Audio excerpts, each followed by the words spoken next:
יש לי הרגשה שמשהו טוב עומד לקרות, בבתים, בחצרות, יש צבעים, קווים, צורות, יש אוויר חדש לנשום, גם בלב שלי פתאום נפתחים החדרים, וכמעט מיליון שירים מחכים שם מושחזים, בלי קרבות או פגזים, מונחים בארגזים, רק לצאת להשתחרר, והילד בישר כבר חוזר שוב לתמונה, אחרי 20 שנה שעמד לו מפוחד בשקט בפינה.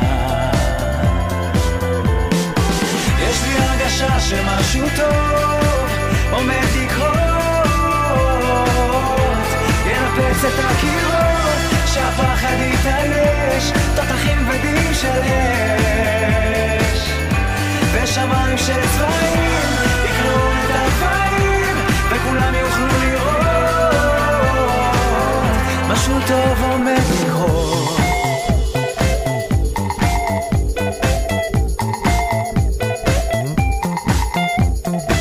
יש לי הרגשה שמשהו טוב עומד לקרות, אנשים שורות שורות יפתחו אז מגרות, לרוקן את הבפנים והקצב לפנים יתופף על השגרה, לא ישאיר לנו ברירה, בגינות עמוסות יתמלאו להן כוסות ואורות במרפסות. יש לי הרגשה שמשהו טוב עומד לקרות,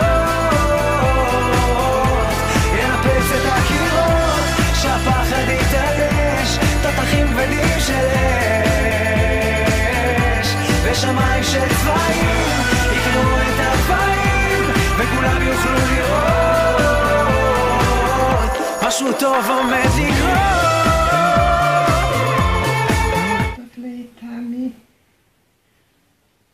ילד טוב ונחמד ובחמוד ויפה.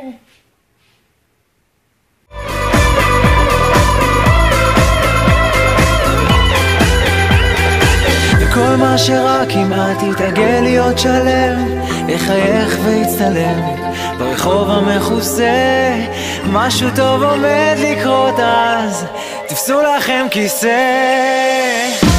יש לי הרגשה שמשהו טוב עומד לקרות,